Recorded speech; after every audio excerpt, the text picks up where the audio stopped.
Therani Sarnai.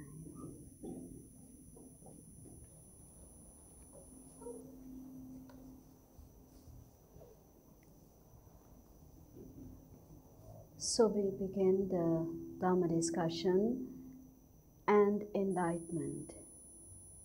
The path towards this enlightenment, the path leading towards this enlightenment and what it is about. Actually, to begin this path, my friends, we need to first begin at some stage in our lives. So the path begins with the stream entry path, and the Sotapanna, the stream enter,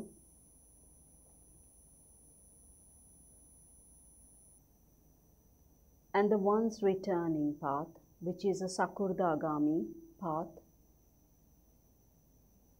the Anagami, the non-returner, and the Arhat path, and the Arhatanan Mahansa, which is the enlightened one. So this begins at one point as a stream enter. One who is entering through this process is called the stream enter. Regarding this, friends, it's about trying to understand, not Dhamma really. The first is about understanding yourself, that you have something that you are actually looking for in life. You have something that you crave for in life. You have something that you want from life. But the problem is, this happiness that you actually seek for is not within your reach.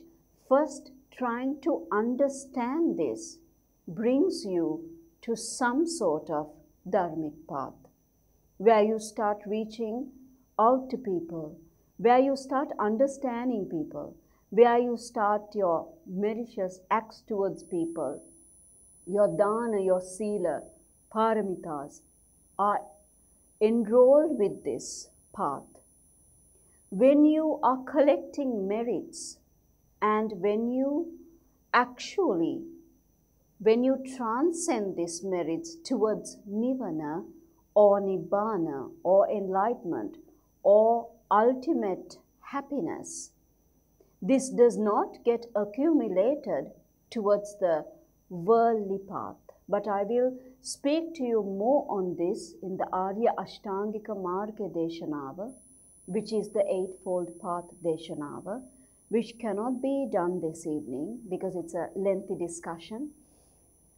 First, the entering part to this dharmic path begins with the thought that I need something. I need to reflect upon my life and I need to see what I want and where I'm headed towards. And then one will start searching. One will start searching within themselves for a true path. And then you will meet a Kalyana Mitra. And then that particular Kalyana Mitra will teach you the path, which is the ending path towards all suffering. Not patches of ending, but the entire ending of suffering. This path is only through Sovan, Sakurdagami, Anagami, and Arihat, which is the stream enter, and then continuing, and then the Arhatship.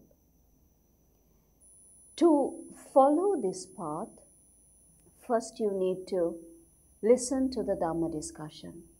If one does not listen to the Dhamma discussion, my friends, they don't understand what it is that you're looking for and where you are in life and what you have to actually be seeking for. You don't understand that part. That's why you need the Dhamma discussion, which we had in the session before. First, to open your eyes to where you really are in life and what you're actually seeking for. So once you go through this, we try to understand the basic of what we are and how our thought process has been through all this time. It's only then that we can try to see if one wants ultimate happiness, ultimate calmness, you have to have the ultimate realization, the ultimate wisdom that you will have with enlightenment.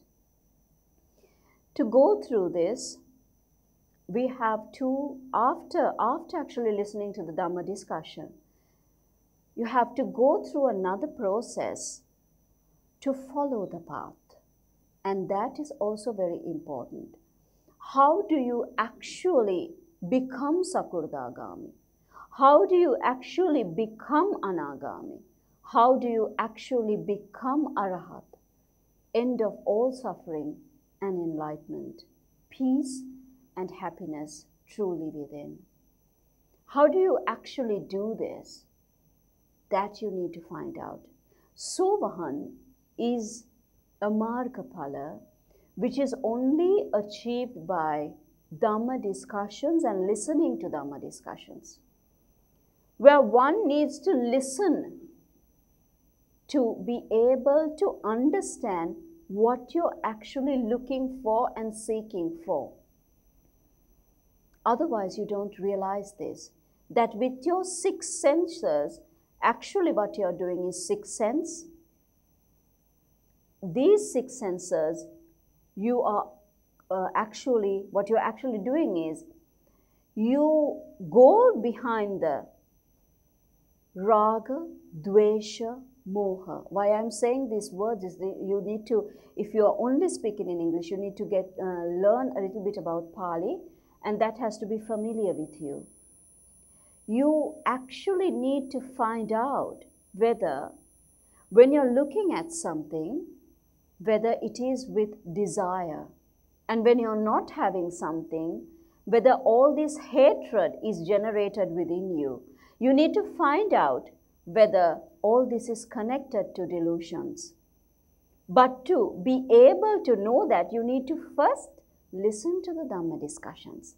When you listen to the Dhamma discussions, you finally start realizing that it is my desire that I have been going forward, trying to achieve things, trying to build up on certain things, trying to maintain certain things, trying to give a value system to certain things. But problem is, it's all good and well if everything is fine, that we have all of these things.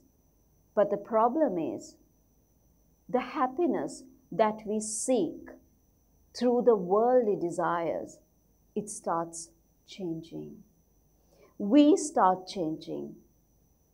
Our mind starts changing. What we seek for starts changing. Our hopes starts changing.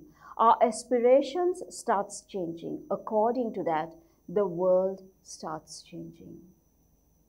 And when we realize that the world is changing and not the way it is supposed to be, when we realize that we cannot have what we actually want, that brings us a suffering within. Desires and attachment to desires brings an inner suffering. This inner suffering, we need a final solution to eradicate this inner suffering. To eradicate this inner suffering, we need to be able to understand what suffering is about. And when we start to understand what suffering is actually about, we start learning the 4 Noble Truths. And then, when we start learning that, slowly, little by little, realization comes into place. Realization not about the world, but about ourselves. How our mind works, how our thoughts work, what I want to do and what I don't like to do, what angers me, what are the desires I have inside. It's all about you. It's all about how your mind works. It's not about how other person's mind works, but it's all about how your mind works and what you really want out of this life within a very, very short time span in this life. Otherwise, you can choose to drag this on to the next life, but you will start at the same point. That's if you do have the merits to realize it. So, my friends, the path of Sovan starts with the discussions, trying to understand this, not knowing everything, but realizing that what I have been doing up to now with my life and how short a time I actually have to try to stop this circle of life, to realize the ultimate, to actually be free within oneself. It's not about the world being free. It's about how you find your own freedom and when you find it and how you achieve it and how true you are to your own self. It's not about being true to the world, but actually covering up certain things and acting as if everything is fine to the world, but actually going deep down within yourself and asking certain very difficult, challenging questions from oneself of what am I really doing and what do I really want? This is Sovahan. This is what brings you to the path. When you start asking these questions, friends, from yourself, and when you're truly, truly, truly honest to yourself, is when you start realizing who you really are and what you want. And then you will realize that there are so many things that I have to do, and I have such a limited amount of time to actually know this, to actually practice this, to actually seek the truth. I need to know, I need to know, I need to know. And I need to go through this path. That's the feeling you will have. It's not about suddenly turning into a monk, but it is about, in your own day-to-day lives, trying to understand what I really want. And do I actually get it? Do I actually reach for what I really want? Or am I just putting a shield in front of me? Am I actually laminating myself with the desires, with the attractions, with the hatred, with the delusions that I myself create again and again, not to accept the truth, to run away from the truth, because truth hurts. Truth makes you open your eyes. Truth makes you see what you actually don't want to see. Truth makes you realize certain sufferings and why you have suffered. Truth makes you realize what a fool you have actually been. That's what it does. It actually makes you realize what you have been giving all these values and maintaining and perceiving over and over and over and over again. Finally, when you come down to it, there's actually no point going behind these things in the first place, because it never brought you happiness in the first place. It's just one thing after the other, after the other, after the other, until this life is over. And when this life is over, we crave for another life. Why? To achieve the things that we didn't have in the previous life. And that builds us towards another life. Kama tanha, bhava tanha, vibhava tanha. So going through this, Sotapanna the stream enter. The entry part starts with this, and then the once returner, which is Sakurdagami, and the non-returner, which is Anagami and the Arihat. Once returner, why once returner? Once returner to this world, planet Earth. It could be planet Earth. Why once return? Once return to this karma loka.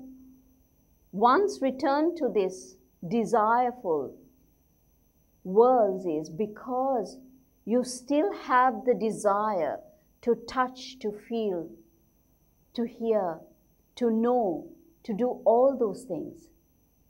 And you need a form of a body or form of some kind to be able to have those desired feelings. That's why. And also, you like to have certain things. You want to have certain things. Why do you like to have certain things? Because certain positions give you certain amount of happiness for a short time. That's why we come to Kamaloka. And then from there onwards, going to Anagami, the non-returner to where? One who does not return to Kamaloka. The one who does not want desired feelings. The desired feelings part is over, but craving for life is there. So because of this, this Anagami Phala, if this person has another life, has not ended the path, has another life, that person will most probably go into a Brahma world. And from there onwards, it's Arahat. If that person in the years or kalpa achieves that, or otherwise it will be the same cycle over and over again. But we do not have to go through all the different worlds. One could end this in this lifetime as well. And that is my strongest message to you today. It is up to us to be able to seek for the truth, to seek for the insight, to seek for the wisdom. It is up to us, because this is your life and what you choose to do with it. It is your decision, not anybody else's. And it's upon your decision, how you act upon your decision, all the other things take into place. So we will see what it brings us. The mind is naturally pure. The first thought in the mind is naturally pure. But it's after that we actually laminate it with these desires, these attachments, this hatred, these delusions. When we first saw the car, there was no problem. But with that thought, we generate so many other things. But only problem is, this happens so fast that we don't realize it. We don't realize how we actually get attached to all of these things. We only realize once it's over, because the mind is so cluttered with all what we want and what we seek. Because of that, we don't see the purity in the mind, that it is actually without any hate, any lust, or any delusion. We don't see this. Constantly, we get attached to different type of things. Some of the time, we will be able to see that the mind is actually pure. And how do we see this? It's through this.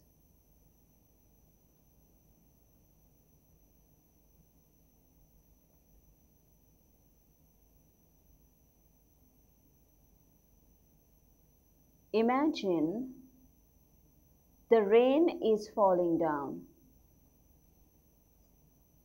Is there a slide before this?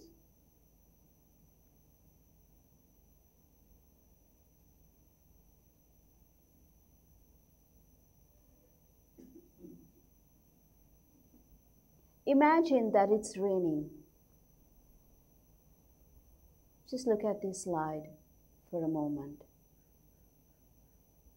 It's heavy rain. Can you actually see the raindrops? You can't see the raindrops, but you can see that it's raining.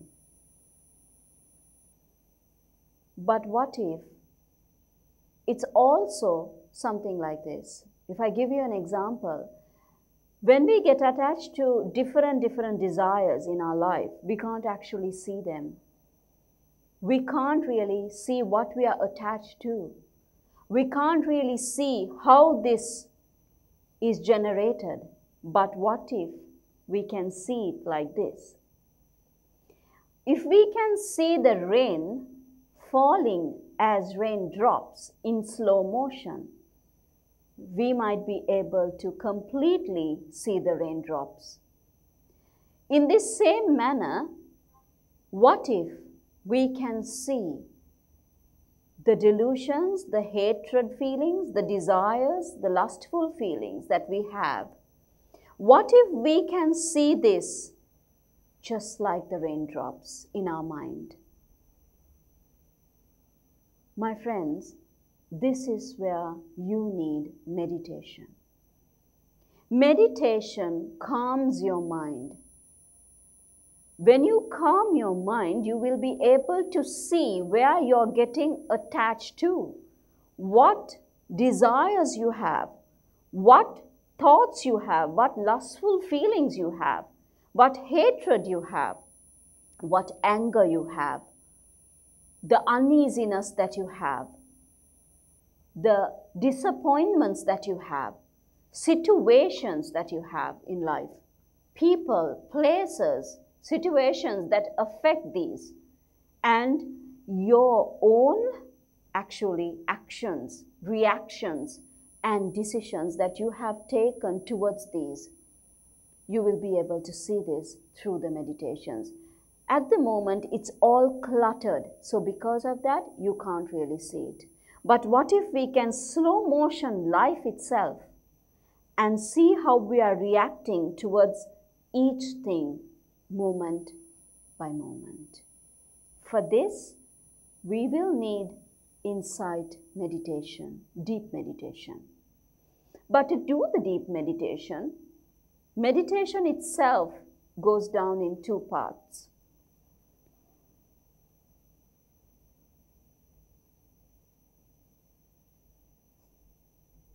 Conditions of wisdom. Once you condition your mind, when you go to meditation, what it really does is, it conditions your mind. It conditions the wisdom in your mind. You are able to think clearly. You're able to act clearly. You're able to do things more clearly. This is what it does. Now, there are two parts to go through this. One is called samatha and one is called vidarshana. The samatha bhavana is one type of meditation. The vidarshana bhavana, can we go slowly on the slides? Click slowly. Samatha bhavana and vidarshana bhavana. Samatha is conditioning you into one thing, and vidarshana meditation is conditioning your mind into completely a different thing. We first start with the samatha and then we go into vidarshana. That's what we usually do to be able to help you to understand this process a little bit easier. What does samatha bhavana or meditation give you? It's a path to concentration. Vidarshana or vipassana is a path to wisdom. Samatha helps you to concentrate more. You need this concentration also to be able to do the vidarshana part or vipassana part. Vipassana is the path to wisdom.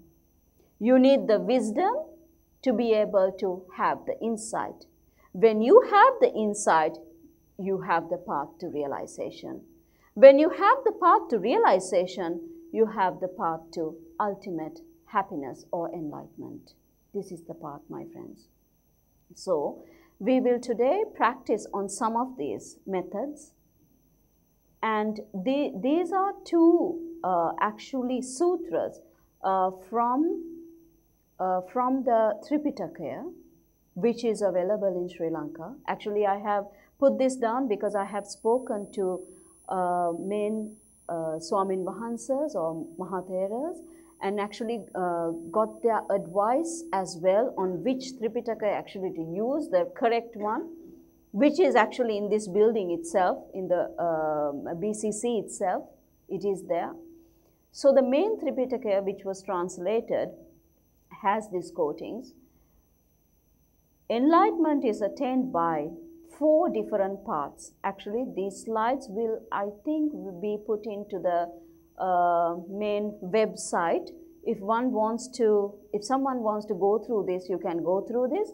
If someone wants to know where I have got the quotings from, it's already given in the slides, even though you can't see some of them here, but it's all there. The next slide, please. It's here as well. Gradual Sayings, Volume 2, page 163. All the quotes are there. And even the Dhamma talks that I had before, certain quotings that I have got from the Tripitaka itself, it's quoted where it is, the page where it is and everything. You can have your own references later on.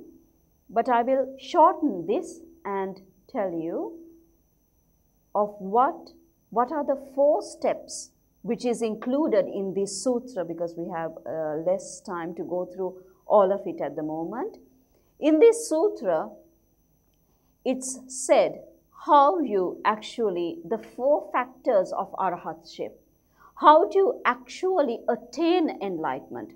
What is the path? How do you do this? How do you go through this?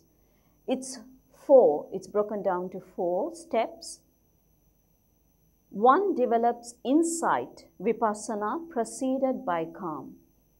So someone who has done the samatha path develops insight and then proceeded to calm, vipassana.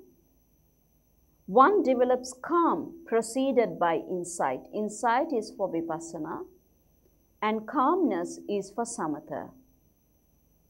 The third one develops calm and insight both together, as the path that I'm going to show you this evening, and we will continue in this.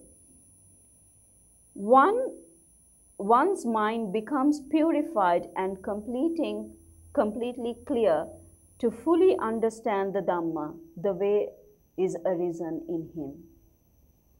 What is this? What is the talk about this? One's mind becomes purified and completely, it's clear.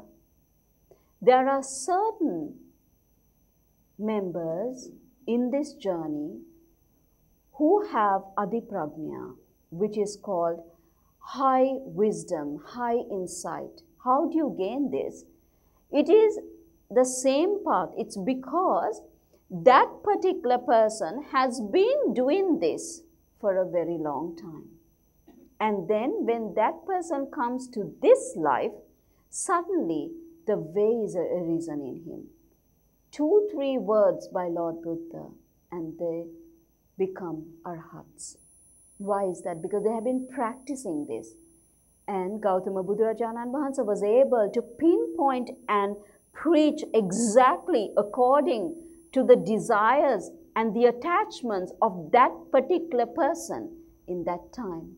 So when he preached this, when he spoke about this, all the desires, all the hate and all the lust, he was able to realize, see through this path. And that is adiprajna. Still, adiprajna can be even today. But it is rare, but it's not impossible. It is not impossible. We are still in the Gautama Buddha Sasana, so achieving enlightenment is a possibility. But one who achieves enlightenment or arahatship goes through these 4 paths. If it's not the first, it would be the second. If it's not the second, it would be the third. If it's not the third, it would definitely be the fourth. Those are the only 4 ways for one to achieve this. And along this way, the path that guides through this is the 8 paths, which I will talk to you about in a different discussion. And what we are going to do today is the third one, which is, can you go back to the other slide again, please? Thanks. One develops calm and insight. This is what we are going to practice.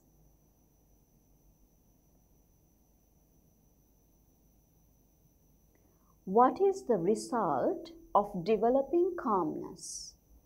And then, what is the result of developing insight? Now, you need to know, my friends, why do we meditate? Why do we need to meditate in the first place? And why meditate?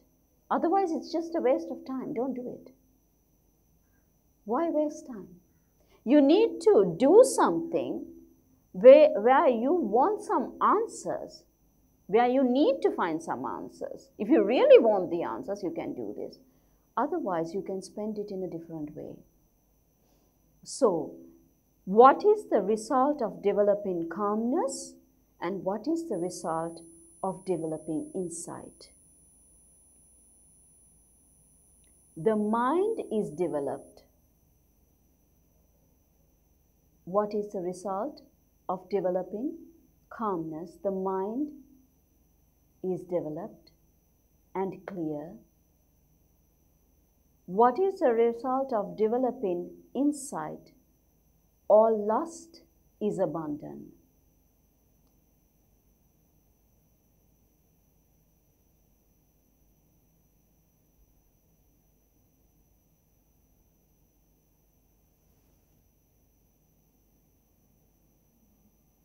What is the result of developing insight? Wisdom is developed. In this, it's not clear. What is the result of developing wisdom? All ignorance is abandoned.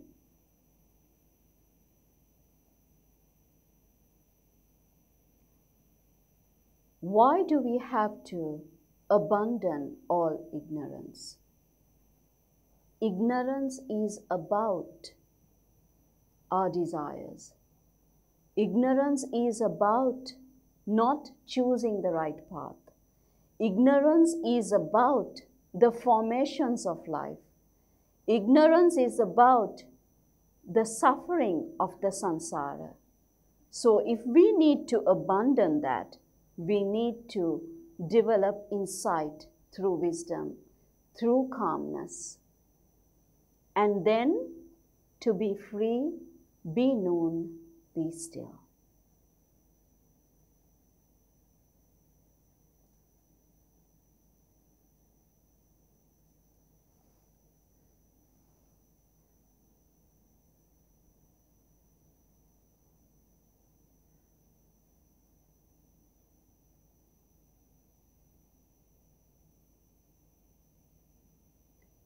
Knowledge that we gain brings you wisdom, and wisdom brings you realization. Realization brings you enlightenment. Many of us today, my friends, have the knowledge or think we have the knowledge. But if we have the knowledge, we choose to do things differently. We choose differently. Our choice is different. When our choice is different, it brings us to a certain type of wisdom. That wisdom brings us to a certain type of realization and then the ultimate realization. Why did I say certain type of realization? Because you have to go through the Sovan, Sakurdagami, Anagami path. That is the type of realizations. You realize this in certain quantities. And then the ultimate realization, when you ultimately realize what is the final point, that brings you enlightenment. So, be known, be still, be free. Therani Sarnai.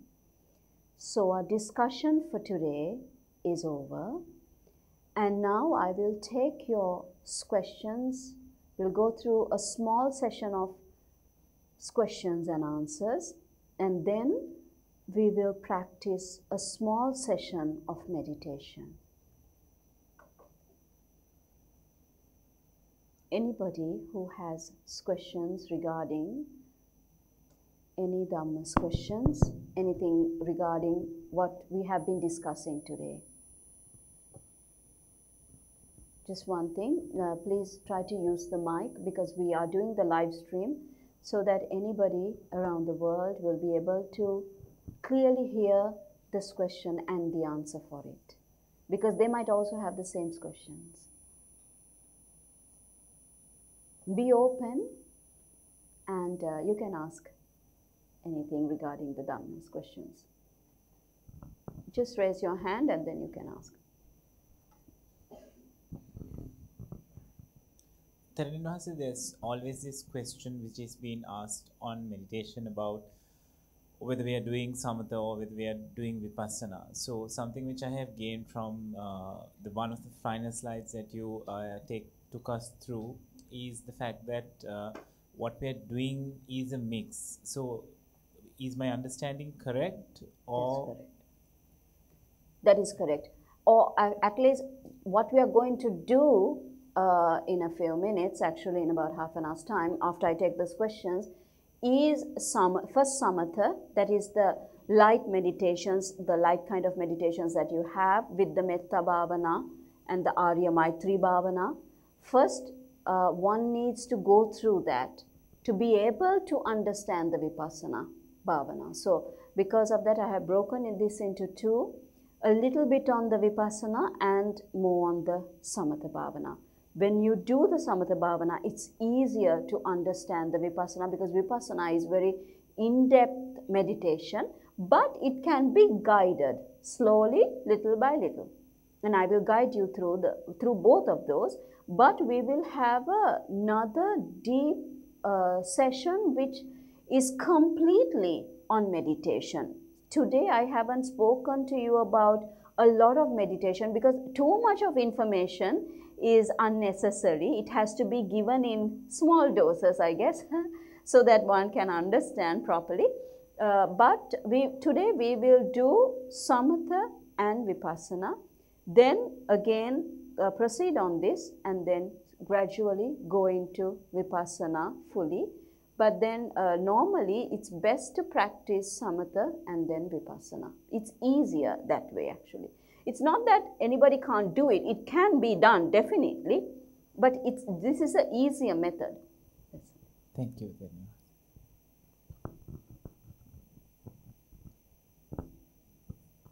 Hello, thank you very much. I've got two issues, two things that I'd like clarification on, please. I think the first one is when you were talking about past lives and having the heart attack and like causing someone to have a heart attack in the past life, and then that's when you would have it in this life. So that idea of suffering because of the past life. Now, I find it a little bit problematic, so I just want clarification on it. Because for me, it feels like if someone commits some sort of violent act towards you, for example, you could say, well, I've done something bad in a past life, and I'm paying for it now. So it could almost make it okay for that violent act to occur, for example. Do you see what I mean? So I just want some clarification on that aspect. It's all about how you perceive this. Now, one thing is that, for an example, one can actually think that I am suffering through this, I'm going through this is because of something that I have done in a past life.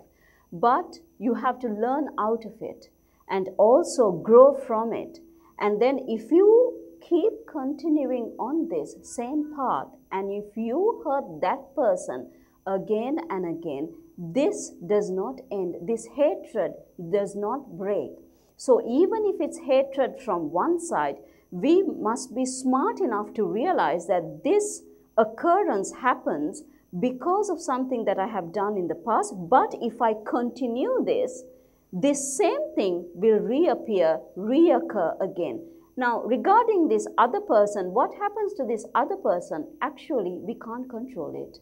And this person has to realize on its own or in a different situation that this same act, one day, if it's a different, either it's a different life or that in that same life, this person will be liable for this same crime. So whether that person acknowledges it or not, this is going to come through because it's a universal law. It's going to come through. Even if we go through 10 lifetimes without a problem, one day it will come through. Or in that same lifetime, that will come through. But it is up to this particular person to realize, understand how this has transformed, and if one does it over and over again, then again this person is going to have another big problem, because this reoccurrence will always come until you realize the truth because of that. Thank you. I think that clarified a big part of it for me. Because I was also thinking, you know, in terms of poverty, we could blame someone for being poor when really we should be helping, you know, and have a social responsibility rather than just saying they did something bad in a past life, so that therefore they're poor. So that's clarified it for me. Thanks. I think the second thing that I wanted to ask you about was the idea of pleasure, and is it a bad thing? Is it a bad thing to have pleasure? Is it a bad thing to have desire? If you have an attachment to desire, I can understand that being bad, because then you're continuously just wanting and not appreciating what you have in the present moment. But I still feel that pleasure could be a good thing. So I just wanted clarification on that as well, please. Pleasure is something which is there. But the problem is, if we take this pleasure and if we want it, crave for it more and more and more, then it's a problem. For an example, this teacup is being given to me, or the coffee or whatever. Let's take this as maybe coffee. So if I drink coffee rather than tea, if this has been served for me, now I can take this and I taste the amount of coffee, taste the amount of milk, and taste the amount of sugar. That makes a coffee cup. So this coffee is fine as long as I take it that way.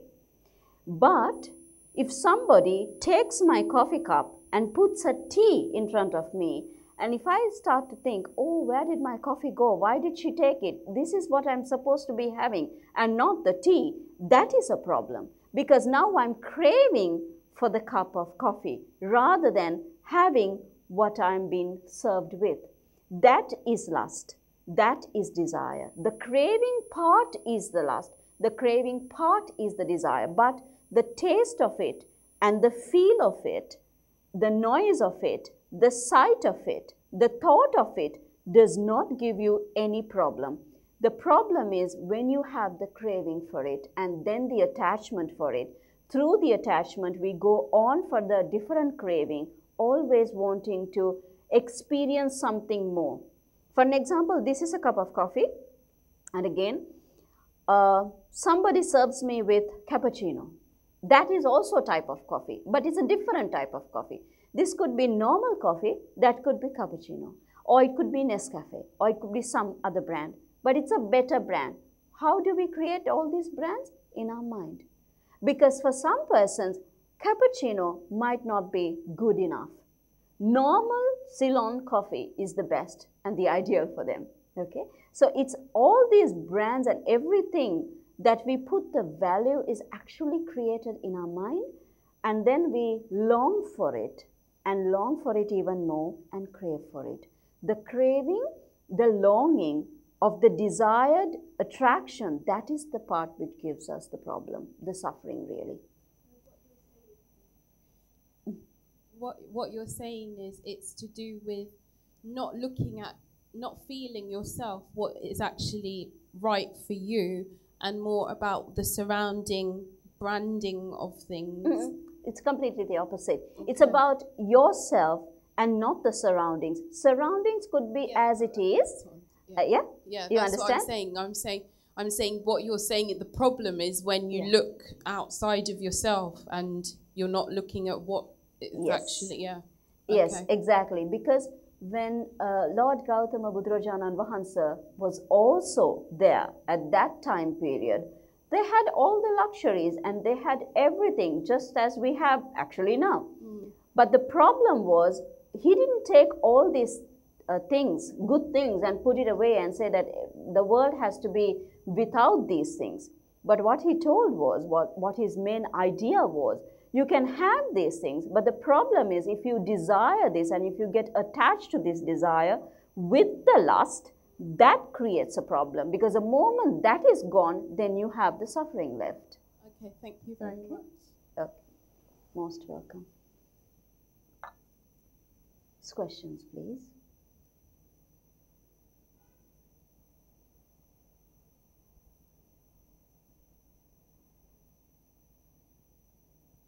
If you don't have questions, that means that you can, completely go through this path. So I know that it's difficult.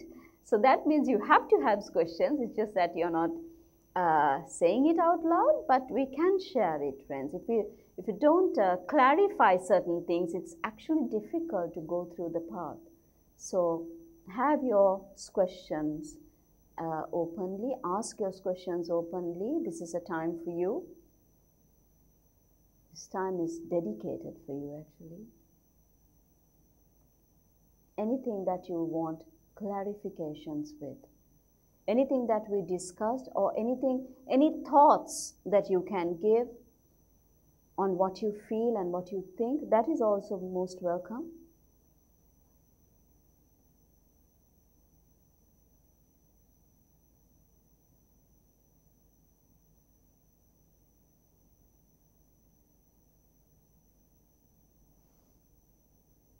The lady behind has this question.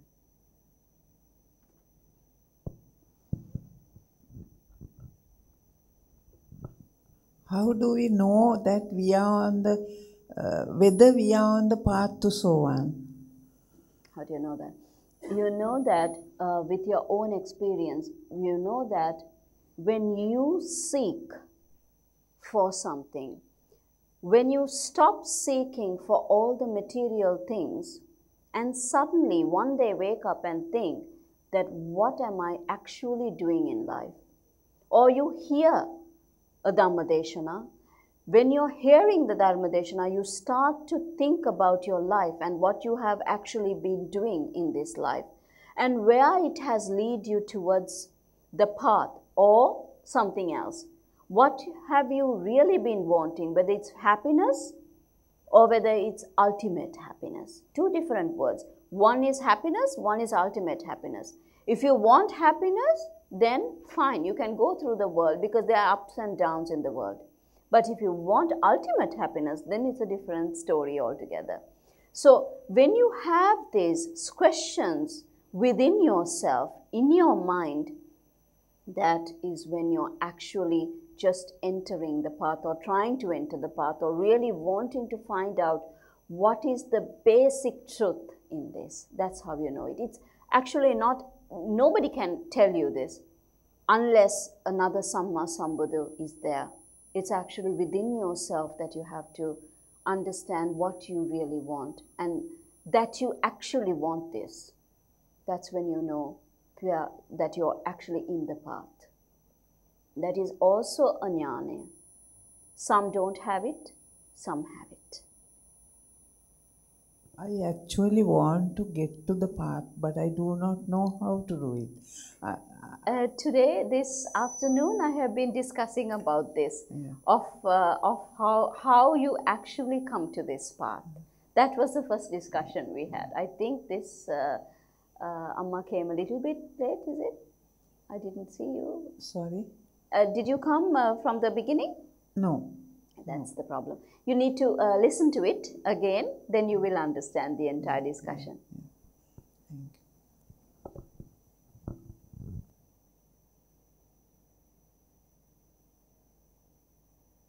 Questions, please. Can I ask something that is not in the discussion today? Yes, you can. If I'm able to answer, I will answer. I've been studying this Buddhist philosophy through internet several times, but I'm a little confused about this nirukti. Nirukti, I don't understand exactly what nirukti is, because you get some absurd versions of certain terms. So what exactly is nirukti? Nirukti patisambhida jnana is a jnana. It is actually a wisdom, a type of a wisdom. And this is, nirukti is something that you define with a certain amount of thoughts and certain amount of feelings. It is not just a word, but it is an elaboration of a word. Do you understand what I'm saying? It's an elaboration of a word. I'll give you a basic example. For an example, let's think like this. This gentleman who is right in front of me understands only Tamil, okay? And I can speak only Pali. Now, if I can only speak Pali and he understands only Tamil, this is going to be a bit difficult to explain certain things. Now, he has come for the Dhamma discussion. Just think that we have come for the Dhamma discussion. I only understand Pali and I only know Pali and I can only speak in Pali. Now, this gentleman here can only understand Tamil and he can speak only Tamil. But if there is another gent with us, another boy with us, he understands Pali and he understands Tamil. Then what happens? He can speak to me and find what I'm trying to say, get the idea of what I'm trying to say, and converse with him so that he is able to understand what I'm actually saying. Do you understand? This is the way it works. So you need to be able to understand the true meanings behind the words. That is nirukti patisambhida jnana. Okay? So nirukti is not just a word, but it is a definition of a meaning of the word or the sentence or the elaboration of actually what Lord Buddha was trying to say or trying to preach to us. That is nirukti. It's called nirukti. The understanding, it has a deep understanding rather than just word-to-word translations. Now, someone can explain it in a better way when you actually give the background picture to the person in so many different ways. But if we try to translate one word by one word, we can't have this conversation as well. If you actually speaking, the entire dialogues that Lord Buddha preached can be translated in so many different languages. But the problem is, it has to have the meaning, the correct meaning, what he was actually trying to say. Otherwise, the meaning will be lost and we will be just left with a lot of words. That's why he also preached that may the words be forgotten, but the meanings remain. He said that. That's because of that. Okay. Why he said that is because we need to take this to different nationalities, different people, different countries, different social backgrounds. This is not just one little thing. This is about the entire world. This is about entire Devaloka. This is about entire Brahmatalas. We can't just segregate it to one segment. It is an open thing. Sri Sathdharmaya, it belongs to the entire universe. So if you are actually a Rahatanan Vahansa who is able to communicate with the Devas, he will speak in the language of Devas. Then he has to actually take the words and the meanings and then translate this. You understand? It's not about Japanese or Tamil or some other language. It's about the meanings being translated. That is what it is about. Vachana amataka veva adahasa vataheva. This is what he preached in Sinhalese, and it's translated in Sinhalese. But in English, it's even if you forget the word, as long as you remember the meaning out of it, you will be able to see the clear picture out of this. Okay? Yes.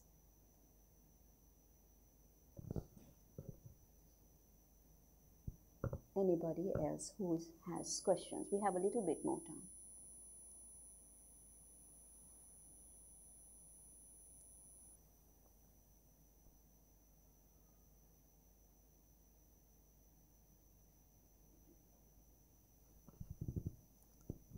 Swamin Vahansa, you said Swamin Vahansa is higher than me.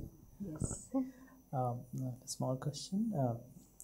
We are born again and again, but the memories are not taken with us. What is the reason for that? Why do we start with square? Certain memories are in the consciousness. It's in the vinyana. It's in the consciousness. There are certain places, have you had this feeling, where there are certain places that when we go to, we feel that it's very familiar. There are certain people that we talk to, feel that we are very familiar to them. We have this feeling, or we are very good at certain type of skills. That is because certain data is being transferred to the vinyana or the consciousness, and it remains there. And certain data is completely forgotten, completely erased. Certain data is there. I will go through this in, maybe my next talk would be a dependent origin, which is Paticca Samuppada. It's called Paticca Samuppada, dependent origin, and the cessation of the dependent origin. With this, I'll be able to explain more of this. But it is connected to that. We remember, actually we feel certain things and we forget certain things. Certain things are transmitted or is kept in, or data is there in the consciousness, but certain things are erased, actually. This is why. We can't remember all our past lives or anything, but we have the feeling of it. We continue with the feeling of it. It is actually something, because of the feeling that we continue, that creates another problem. The feeling itself creates another problem, because we have been attached to that particular thing so much in that lifetime. The main data is transferred and the rest of it is forgotten.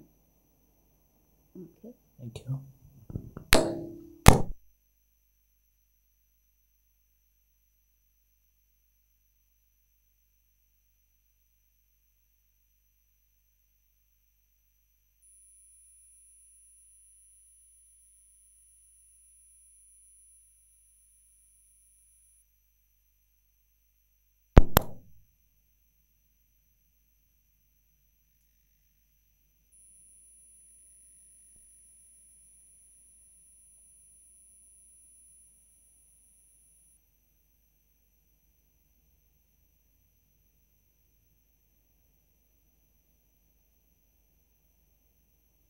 You might also have some questions in your mind, something like, how do we actually do this? How do we actually go through this path?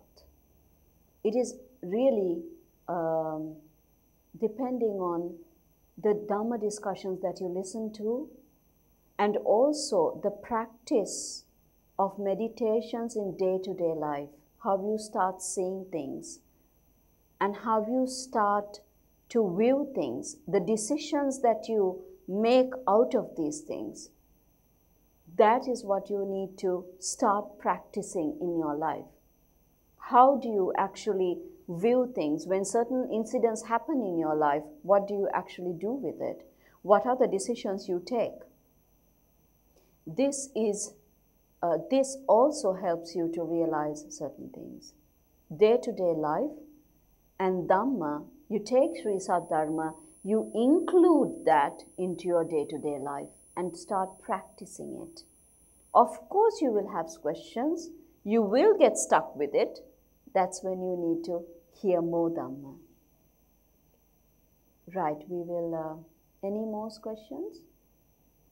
Or we can continue with the meditations. We'll start the meditations. If you like to just a few minutes, you can just get up from your seats and then sit again so that you stretch a little bit. You can get up, take some water, drink some water, and then sit, because we have been sitting for some time.